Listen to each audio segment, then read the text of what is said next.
My husband mocked me while holding my best friend's hand. Right there, in front of everyone.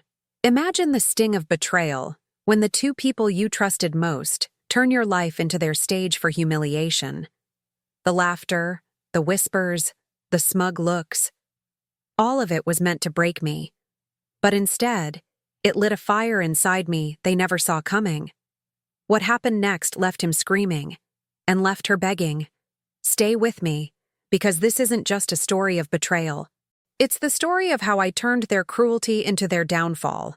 The champagne glass in my hand shook, but not from nerves, from rage. Atlanta's heat had followed us indoors, thick and sticky, clinging to my skin like the shame I refused to show. The room was buzzing, laughter, clinking glasses, that hollow warmth people pretend is friendship. And then there was him, my husband, Daniel, standing center stage like he always loved to do, only this time, his hand wasn't on my back. It was wrapped tightly around hers. Her, my best friend. Or at least the woman who'd worn that mask for the last 20 years. I saw it before anyone else did. The way their fingers locked, not casually, not accidentally. He wanted me to see it. He wanted everyone to see it.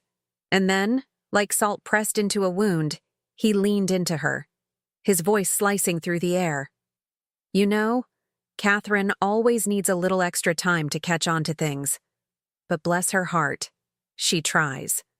Laughter. Real laughter. My friends, our friends, neighbors, co-workers. All of them chuckled as if he'd told some harmless joke. As if my worth had just been auctioned off in front of them and sold cheap. I didn't move. I didn't blink. My mother always told me silence could be the sharpest knife in the room, so I stayed quiet, staring, memorizing the smug curl of his lip, the way she tilted her head back, pretending shyness while her nails grazed his wrist. Every eye shifted to me, waiting for my response. They expected me to crumble, to laugh it off, maybe blush, maybe excuse myself. But I just raised my glass, took a slow sip, and let the bubbles burn down my throat like gasoline. Inside, I was already striking the match. Daniel thought he was untouchable, the king of this little empire we'd built. The house in Buckhead, the perfect dinners, the charity galas. He thought mocking me while holding her hand was clever. He thought it was bold. What he didn't realize was that boldness is only power until someone bolder stares it down. And I was staring. The chatter resumed, but it was thinner now, uneasy, because people felt the shift in me. They didn't know what it was, not yet. But predators recognize each other. And in that moment, I wasn't prey anymore. He kept talking, parading her like a trophy. "She's always been there for me," he said, squeezing her hand tighter. Even when Catherine wasn't. The room swallowed that line whole. A few raised brows, a few pitying looks shot my way. I caught one woman whispering behind her glass, hiding a smile. My humiliation was their entertainment. But they didn't see my other hand. The one resting lightly against the side of my dress, nails digging crescents into my palm, anchoring me. Keeping me from lunging, from screaming, from giving him exactly the broken display he wanted. Instead, I smiled. Just slightly. Enough for him to notice. He faltered. Only for half a second, but it was there. The confusion. The doubt. Like he'd been expecting me to fold and couldn't understand why I hadn't. That was my first victory. Small, invisible to the others, but massive to me. Because the war had started, and he didn't even realize he'd already lost ground. I tilted my head, studying them both, as if I were an outsider observing an art piece. Two liars clutching each other, desperate to convince the world they were brave, when in truth, they were terrified of being ordinary. Terrified of being unseen. "Daniel," I finally said, my voice calm, steady, slicing through the hum of the room. Every head turned. Be careful not to confuse loyalty with convenience. They don't last the same. It was quiet for a beat. He laughed. Too loud, too forced. Oh, Catherine, always so dramatic. He kissed her knuckles, sealing the humiliation. And that's when I knew. The decision crystallized in me like ice. I wasn't going to leave. I wasn't going to cry. I was going to ruin him. I let my eyes drift over the crowd, noting who laughed the hardest, who looked away, who smirked at my expense. I filed every name, every face into memory, because this wouldn't just be between him, her, and me. No. Everyone who watched me burn tonight would watch him burn tomorrow. I raised my glass again, but this time, instead of sipping, I held it aloft. To Daniel, I said, my voice carrying across the room, sharp enough to slice the air. May his jokes age better than his judgment. The toast landed heavy. Awkward chuckles rippled, unsure if they were allowed to laugh. He stiffened, his knuckles whitening around her hand, and I smiled wider. Let him think he'd won. Let her think she'd replaced me. Let them both bask in their cheap little victory. Because in that moment, as the taste of champagne curdled on my tongue, I was already designing their ending. They thought they'd humiliated me in public. They thought I'd go home broken, maybe disappear quietly. But I don't disappear. I strike. And when I strike, I don't miss. People always assume betrayal comes like lightning, a sudden crack from a clear sky. The truth is quieter, slower, more insidious. It weaves itself into the fabric of your life so neatly that by the time you notice the tear, half the cloth is already gone. For 20 years, Daniel and I lived in a world that looked enviable from the outside. Buckhead home, white-columned and stately, trimmed hedges, polished floors. Daniel thrived in real estate development, the kind of business that feeds on handshakes, rounds of golf, and whispered deals over bourbon. I'd built my own world around his. Charity boards, school committees, hosting dinners where the guest list was just as curated as the wine. We were a team. At least that's what I told myself. And then there was her, Evelyn Hart, my best friend since college. Blonde, sharp-witted, with that effortless beauty that never had to work too hard. We'd raised our kids side by side, vacationed as families, swapped secrets over late-night martinis. I trusted her enough to hand her my house key, my worries, my laughter. I used to say she knew me better than I knew myself. Looking back, maybe that was the danger. Our routines had a rhythm to them. Saturday mornings, Daniel made coffee, strong, black, and sat at the kitchen island reading the journal while I watered the hydrangeas out front. Sundays, Evelyn dropped by after church, slipping out of her heels to raid my fridge and gossip while the kids played upstairs. On weeknights, Daniel and I attended charity galas, his hand pressed lightly against my back, the picture of a solid couple.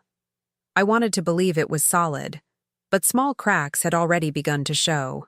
I remember one afternoon, not long before everything snapped. Evelyn and I were sitting by the pool, sunglasses on, legs stretched out like teenagers. She was scrolling her phone, laughing at something she wouldn't show me. Inside joke, she said, tucking the screen away. And I didn't push. That was the kind of trust we had. Or so I thought. Daniel, meanwhile, had started throwing jabs more often. Little ones, wrapped in humor so no one could call them cruel. Don't worry, Catherine's got it. She always takes twice as long but gets there eventually. People laughed. I laughed too, because that's what wives are supposed to do. I told myself it was harmless, but the sting stayed with me long after the laughter faded. Even then, I brushed it aside. We had history. We had children. We had roots dug so deep into this city it would take a hurricane to rip them out. Or so I believed. I see it differently now. Back then, I thought Evelyn was my shield. When Daniel was too sharp with me, she'd wink and change the subject. When I was too exhausted to host another dinner, she'd swoop in with charm and energy. She filled the gaps, and I thanked her for it. I didn't realize she was also studying those gaps, slipping through them like water until she was closer to Daniel than I'd ever allowed myself to imagine. The signs were there. At one gala, I noticed Daniel pouring her wine before mine. A tiny gesture, meaningless to anyone else. but it lodged in me like a splinter. Another night, I caught her wearing the same perfume I did, a scent I'd introduced her to years earlier. She brushed it off as coincidence.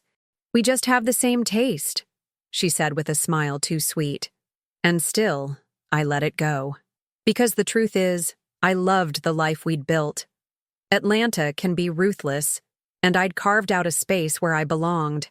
A husband who looked the part, a best friend who completed the picture, a community that nodded approvingly when I entered a room. I told myself that was happiness. I told myself loyalty was unshakable. But every night when I lay down beside Daniel, I noticed the way his body tilted just slightly away from mine. Not enough to call it distance, just enough to make me wonder if I was imagining it.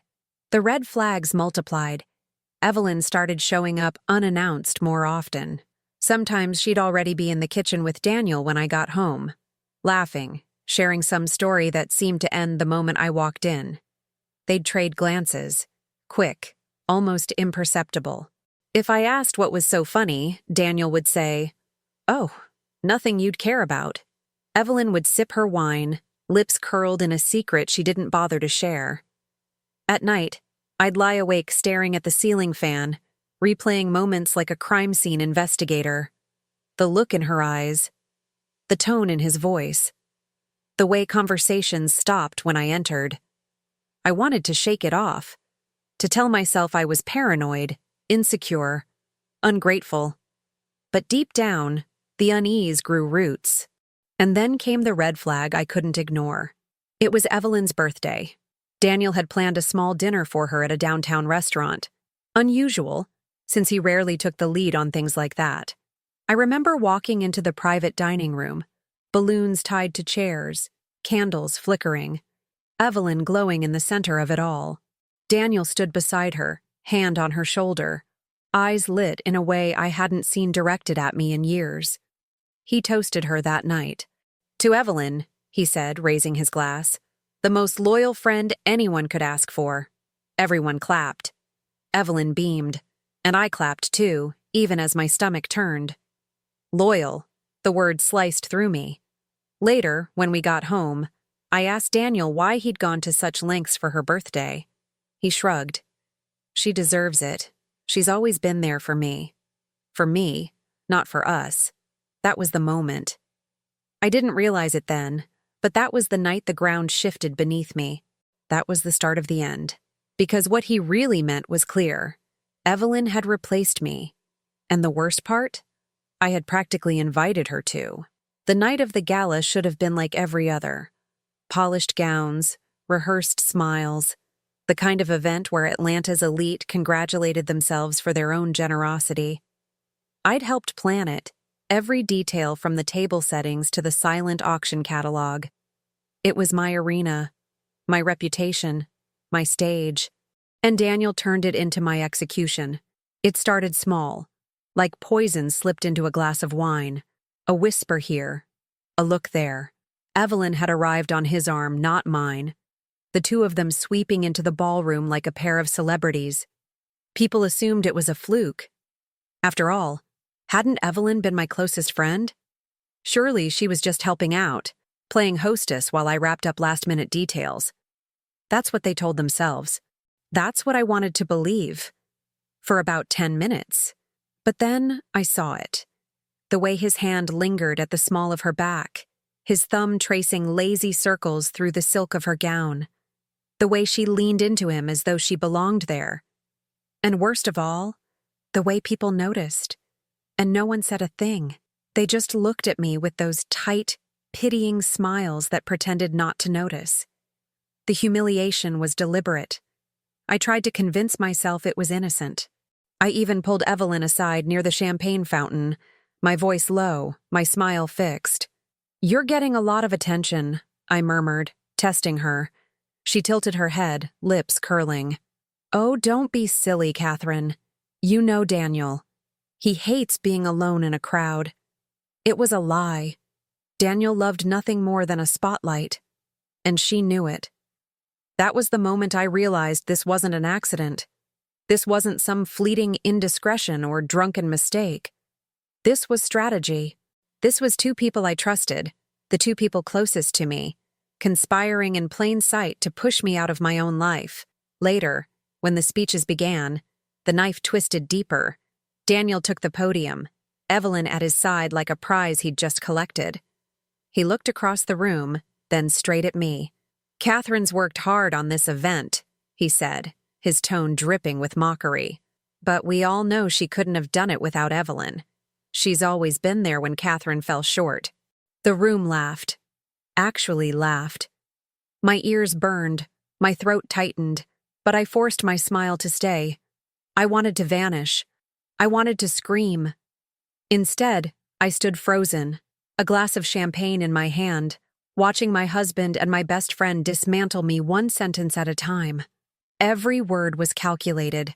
Every jab had a double edge, mocking my intelligence, dismissing my value, elevating her in my place. And all of it was public. It wasn't enough for him to betray me privately. He needed the humiliation witnessed. He needed the world to see me stripped of dignity, because that was the kind of man Daniel was, cruel enough to savor the spectacle. Evelyn played her role perfectly. She looked embarrassed at the praise, eyes lowered, cheeks flushed, but I caught the corners of her mouth twitching. The performance was flawless. Sweet, modest Evelyn, the loyal friend. They'd rehearsed this. I could see it in the way they moved together, in the unspoken rhythm between them. My chest felt tight, as though the walls of the ballroom had closed in, crushing me. I barely heard the applause that followed his speech. All I heard was the roaring in my ears, the thud of my own pulse. And then the final blow came. He reached for her hand. Not a casual gesture. Not friendly. He lifted it deliberately, threading his fingers through hers, raising their joined hands like victors crossing a finish line. And the room erupted. Cheers, laughter, applause. I stood there, watching 20 years of my life unravel in the span of a heartbeat. My husband holding my best friend's hand, mocking me openly, and an entire room complicit in the charade. For a moment, I felt hollow, emptied out. Like my body was still there, upright, but the woman inside had collapsed. Grief, rage, disbelief. They tangled inside me until I could hardly breathe. And then something shifted. I saw his face, the smug smile, the arrogance in his eyes. He thought this was permanent. He thought this was power. That realization didn't break me. It forged me. Because in that instant, grief turned to fire. I looked at them. Their intertwined hands, their smug little performance. And I knew this wasn't just about an affair. This was war. They had orchestrated it, planned it. They wanted me humiliated, diminished, erased. And they were confident I would play my role as victim. But I've never been good at playing roles. I slipped away from the crowd, my heels clicking against the marble floor, retreating to the powder room. I locked the door, pressed my palms against the cool granite countertop, and stared at my reflection. My makeup was flawless, my dress impeccable. But my eyes? They were no longer the eyes of the woman who had walked into that ballroom. They were sharper, colder. I whispered it to myself, barely audible, but deadly certain. This ends with me. And it ends with them destroyed. The betrayal wasn't just an affair. It wasn't just disloyalty. It was a coup. My husband and my best friend had joined forces to strip me of everything. My reputation, my pride, my place in this world. But they'd miscalculated. Because humiliation doesn't break me. It hardens me. And the harder I become, the sharper the edge I turn against them. When I stepped back into that ballroom, my smile was in place again. My back was straight, my glass refilled. To anyone watching, I looked unshaken, maybe even resigned. But inside, the fire had already been lit. And Daniel, so smug, so blind, had no idea that the ashes he thought he'd left me in were the very fuel I would use to burn his world down. Cliffhanger to step 4. As the night ended and the guests dispersed, I caught one last glimpse of them. Daniel leaning close, Evelyn laughing softly, their hands brushing like a secret code. And then he looked up at me. Smiled. The kind of smile men wear when they think they've already won. That was his mistake. Because by the time I was done, that smile would be carved off his face and replaced with a scream. People think the hardest part of betrayal is the moment you see it. The hand-holding, the whispers, the laughter aimed at your expense. But that isn't the hardest part. The hardest part is what comes after. The silence. The empty house. The echo of humiliation that follows you into every room.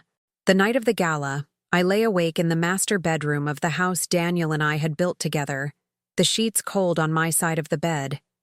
He hadn't come home. He hadn't even bothered to invent an excuse. That was the insult.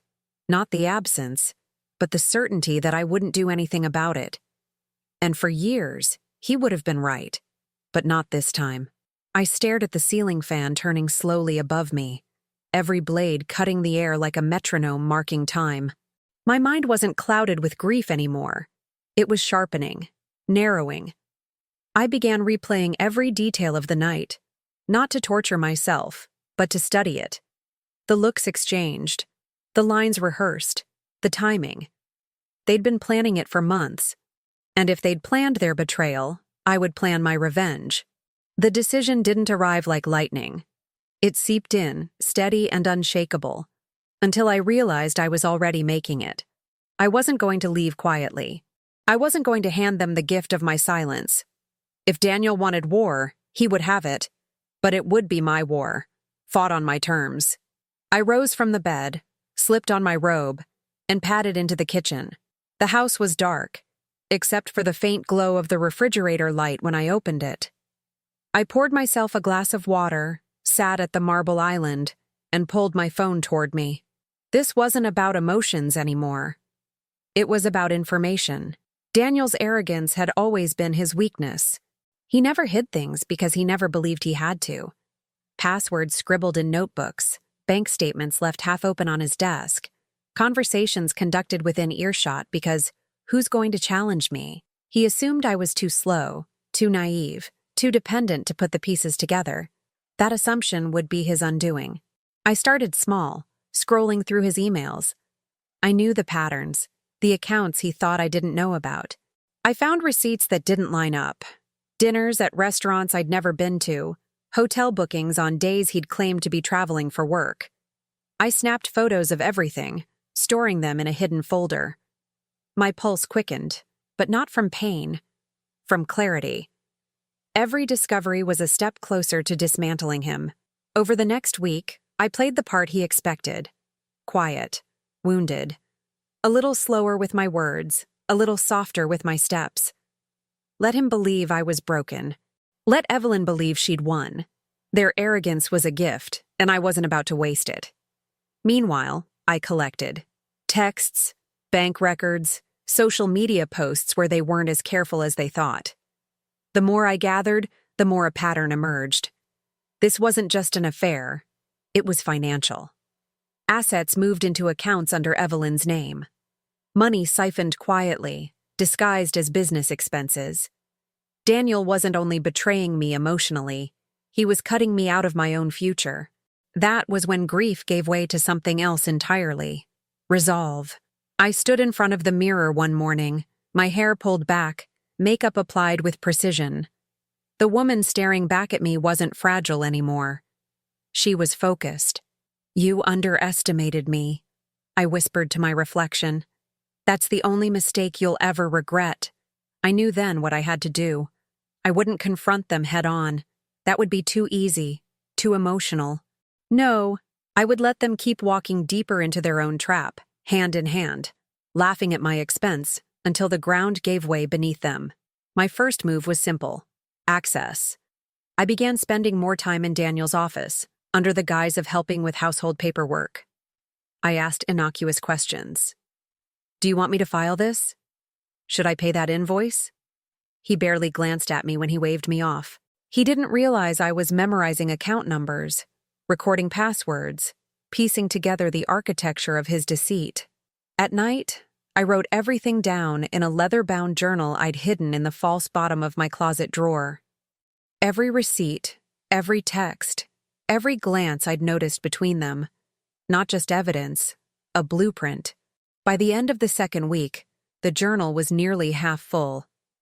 And so was I. Not with despair, but with power. Because for the first time in years, I wasn't waiting for Daniel's approval. I wasn't depending on Evelyn's validation. I was building something that belonged solely to me. His downfall. The turning point came one evening at dinner. Daniel sat across from me, scrolling through his phone, Evelyn's name lighting up the screen in quick bursts. He didn't even bother hiding it anymore. "You're quiet tonight," he said absently, not looking up. I set down my fork, folded my hands neatly on the table, and smiled. "Just thinking." "About what?" I let the silence stretch a beat too long, then shook my head. "Nothing you'd understand." He smirked, smug, dismissive, exactly as I expected. But inside, I was laughing. Because he was right about one thing. He would never understand. He would never see me coming. That night, I slipped into bed beside him, his back already turned, his breathing heavy with sleep. I stared at the ceiling again, but this time I wasn't haunted by humiliation. I was rehearsing, mapping, visualizing every step I would take until he was stripped bare in front of the same people he'd once used to humiliate me. It was no longer a question of if I would destroy him. It was only a question of when. Revenge doesn't happen in one stroke. It isn't a single knife to the heart or a single word shouted across a crowded room. It's an orchestra. Layers of sound, timing, precision. And if you play it right, by the time the final note lands, your enemy has already been dancing to your tune without realizing it. That's what I set out to build. A symphony. The first step was access. I needed more than suspicion. I needed evidence so damning it couldn't be denied. Not even by Daniel's army of lawyers or Evelyn's crocodile tears. I already had enough to prove their affair. But an affair was scandal, not ruin. Ruin required money, reputation, legacy. Daniel had always been careless with his digital footprint. He believed passwords were a nuisance, and two-step verification was for the paranoid. He left trails everywhere. So while he was out one afternoon, a meeting, though I could guess with whom, I sat at his desk and opened his laptop. The machine practically welcomed me. No firewall strong enough to stop someone who'd memorized his patterns for decades. I found folders labeled consulting, expenses, projects. On the surface, all legitimate. But a closer look revealed transfers into accounts not tied to any company I recognized. The amounts were staggering. 6 figures, sometimes more, moved quietly into accounts under Evelyn's maiden name. I photographed every page, every number, every date. My hands shook. Not from fear, but from the thrill of it. He thought I was too slow, too naive. Yet here I was, holding the rope he'd tied around his own neck. But evidence alone wasn't enough. I needed a stage. Daniel had always loved his stages, the charity galas, the investor dinners, the fundraisers where he paraded me like proof of his stability. If he humiliated me in front of those circles, then those circles would be the audience for his downfall. The exposure would have to be public, undeniable, and timed so perfectly that neither he nor Evelyn could twist their way out of it. That meant patience. That meant letting them believe they were winning. I began practicing restraint like it was an art. I laughed at his jabs, nodded when Evelyn dropped by uninvited, poured wine and smiled while they whispered in front of me. They thought they'd broken me. What they didn't realize was that I was watching, memorizing, storing everything away. But playing the part came with risk. One evening, I nearly slipped. Evelyn had stopped by with a bottle of red, claiming she'd had a hard day. Daniel wasn't home yet, so it was just the two of us in my kitchen.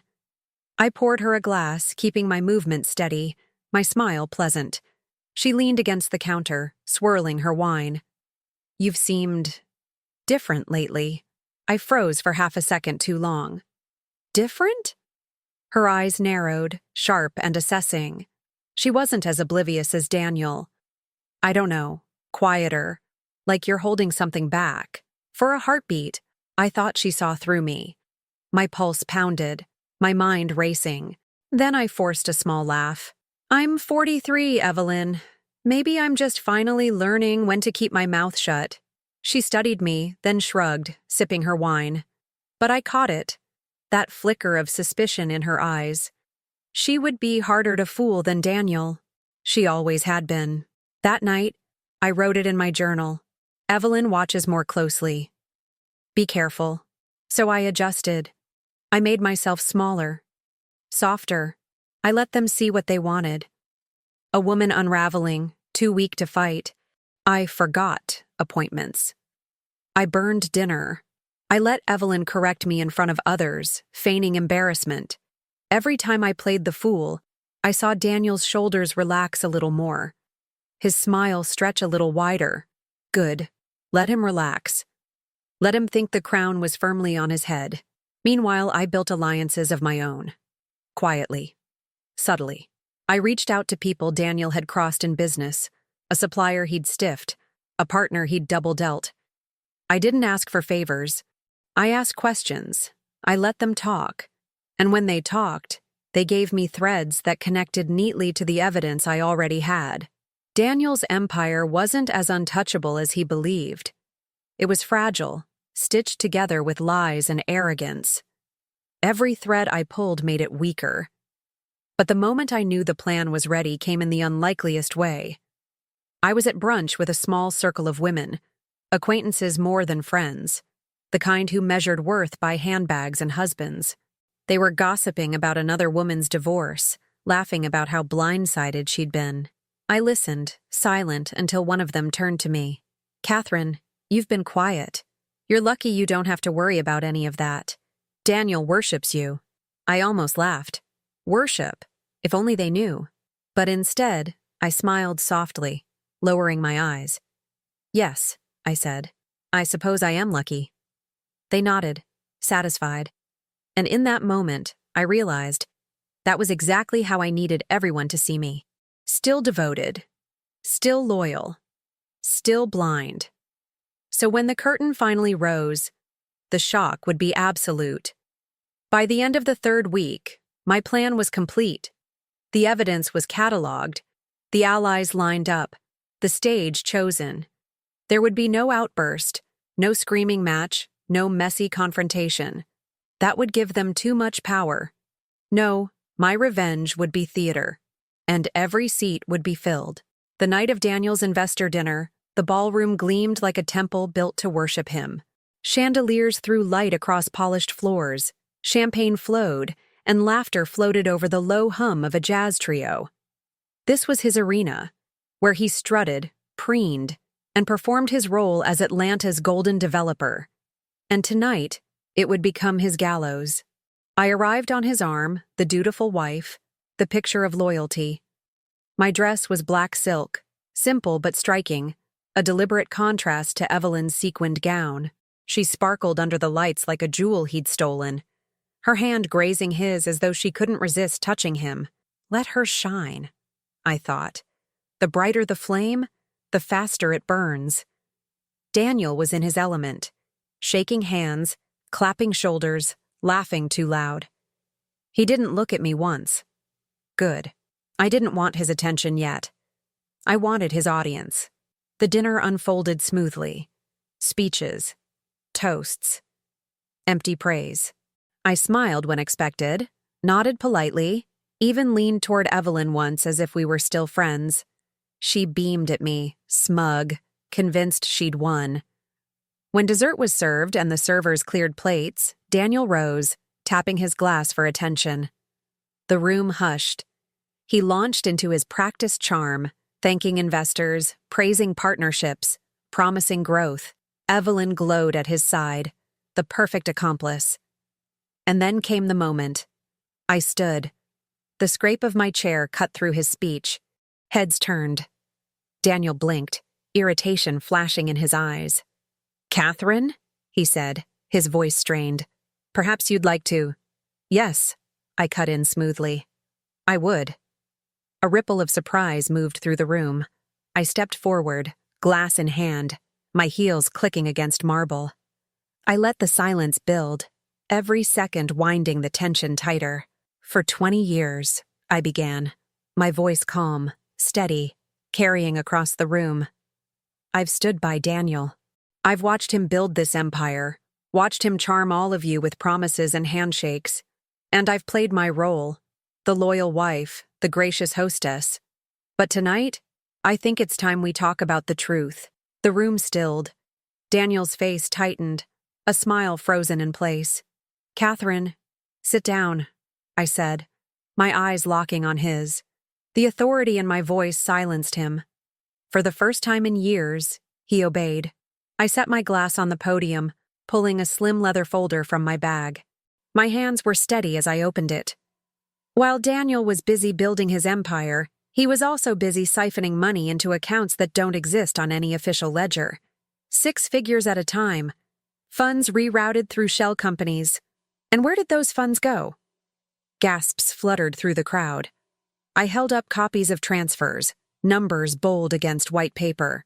Right here, into accounts under the name Evelyn Hart, my best friend, the woman standing beside him tonight. All eyes swung to her. Evelyn's painted smile faltered, her knuckles white around her glass. "This isn't speculation," I continued, flipping pages so the sound cracked through the silence. "These are receipts, transfers, records, every one of them tying Daniel to fraudulent activity, and every one of them protected by Evelyn, who apparently has been more than just a loyal friend." A murmur spread, low and dangerous. Investors exchanged looks. Phones began to flash as people snapped photos of the documents in my hand. Daniel shot to his feet, face red, voice booming. "This is slander. None of this is admissible." I laughed softly, cold and sharp. "Slander? You should choose your words carefully, because slander requires lies. And these—" I held up the documents higher, letting the cameras catch them. "Are facts." Evelyn stepped forward, panic bleeding through her mask. "Catherine, you don't understand." "Oh, I understand perfectly." My voice sliced her off. "You saw an opportunity. You slipped into my home, into my marriage, into my life. You thought you could replace me, rewrite history. But loyalty built on betrayal is fragile, and tonight, it breaks." The room erupted. Whispers, gasps, accusations. Daniel's investors surged forward, some demanding explanations, others already dialing lawyers. The illusion of control slipped from his hands in seconds, shredded in front of the very people he'd tried to impress. I stepped closer to him, my voice low enough for only him to hear. "You mocked me in public. You held her hand like a crown. Tonight, I take it back. Tonight, you lose everything." His eyes burned, wide with panic, sweat glistening at his temples. He opened his mouth to retort, but one of his partners slammed a hand on the table. "Is this true, Daniel? Did you use our funds?" Daniel stammered, reaching for words, but they collapsed on his tongue. His silence was louder than any confession. Evelyn, desperate, turned on him. "You said no one would ever find out," she hissed, her voice carrying just far enough for the room to hear. And just like that, the last thread snapped. The crowd erupted again, but this time with fury. Shouts, accusations, people pushing back from tables, storming out, calling lawyers, cutting ties in real time. Daniel's empire crumbled not in months, not in weeks, but in minutes. He lunged for me, face twisted, but 2 men stepped between us, shoving him back. "You're finished," one spat. I picked up my glass, took a slow sip, and met his gaze over the rim. "Remember when you said I was slow to catch on?" My voice was ice. Looks like I caught on just in time. The room roared, cameras flashed, Daniel's world collapsed, and then came the final blow. Security, called by the hotel, arrived to restore order. In the chaos, Evelyn tried to slip away, her sequined gown glittering as she pushed toward the exit. I intercepted her, blocking her path. "You wanted my life. I said, voice quiet but lethal. Now you can share his ruin. Her face paled, eyes darting toward Daniel, who was shouting, veins bulging, investors closing in. He promised, she began. I leaned close, whispering so only she could hear. And you believed him. That's your mistake. You should have believed me. I stepped aside, letting her walk into the storm she'd helped create. The crowd swarmed, voices rising, lawsuits already in motion. Daniel screamed after me as I turned to leave, his voice ragged, broken. You'll pay for this, Catherine. You'll regret this. I paused at the doors, turning back one last time. No, Daniel. The only regret in this room is yours. And then I walked out, the sound of his scream chasing me down the hall, echoing like victory. Atlanta moved fast. By sunrise, news outlets were already buzzing with the fallout from Daniel Humont's spectacular implosion. Developer exposed in fraud scheme. Charity gala turned scandal. Photos of me at the podium circulated online, calm, composed, folder in hand, while Daniel's face, twisted in rage, made the front page of every business section. His empire didn't crumble quietly. It collapsed in fire. Investors froze accounts. Lawsuits poured in. Partners who'd once toasted him lined up to denounce him. By the end of the week, his office doors were locked, his name scrubbed from the company website. Evelyn fared no better. Her Loyal Friend Act dissolved under the weight of documents with her maiden name tied to every fraudulent transfer. She tried to claim ignorance, but the moment she screamed in that ballroom, "You said no one would ever find out," the lie died in her throat. She was subpoenaed within days, her glittering social life evaporating as fast as his empire. The two of them turned on each other instantly. Evelyn leaked texts, emails, anything to shift blame onto Daniel. Daniel retaliated with recordings and receipts that painted her as a co-conspirator. The people who had mocked me together now shredded each other apart, desperate to crawl out of the wreckage. I didn't lift a finger. I didn't need to. I just watched. From my kitchen window, I could see the moving truck haul furniture out of Evelyn's house. Daniel's car, once polished and gleaming, sat abandoned in the driveway, dust settling on the hood. The life they'd stolen was rotting in real time. But the final twist came quietly, not with headlines or lawsuits, but with a single knock at my door. It was late evening when I opened it to find Evelyn standing there. No makeup, no sequins, just hollow eyes and trembling hands. "Catherine," she whispered, voice breaking. "Please. You have to believe me. He used me. He lied to me. I didn't mean for it to go this far." I studied her. The woman who had once been my closest friend, now stripped bare. "You didn't mean for it to go this far," I repeated softly, "but you meant for it to start." Tears welled in her eyes. "I've lost everything. My house, my money." "And whose fault is that?" I cut in, my tone sharp as glass. "You had everything you wanted. My trust, my loyalty, and you traded it for scraps from him." She broke then, sobbing, clutching at the doorframe as though I might reach for her. But I didn't. I let her cry, let her feel the emptiness she'd chosen. Finally, I spoke. "You made your bed, Evelyn. Now lie in it." And I closed the door in her face. Her muffled sobs echoed down the driveway. I didn't look back. The next morning, I received word that Daniel had been arrested. Wire fraud, tax evasion, conspiracy. The mugshot said it all. The once proud man, hollow-eyed, humiliated, stripped of the empire he'd tried to build on my back. Evelyn, too, faced charges, her name dragged through every headline. And me? I poured my coffee, sat at the kitchen island, and opened the paper. My reflection in the window looked calm, steady, untouchable. They had mocked me. They had tried to erase me. But now their screams filled the silence they'd once left me with. I didn't heal. I didn't forgive. I didn't move on.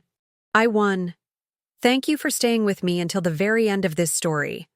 If it struck a chord with you, I'd love to hear your thoughts. Share your experiences or reactions down in the comments. Your voice matters here.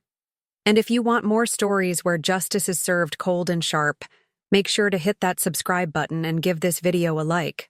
It not only helps the channel grow, but also ensures you never miss the next tale of betrayal, revenge, and the satisfaction of seeing the guilty finally fall.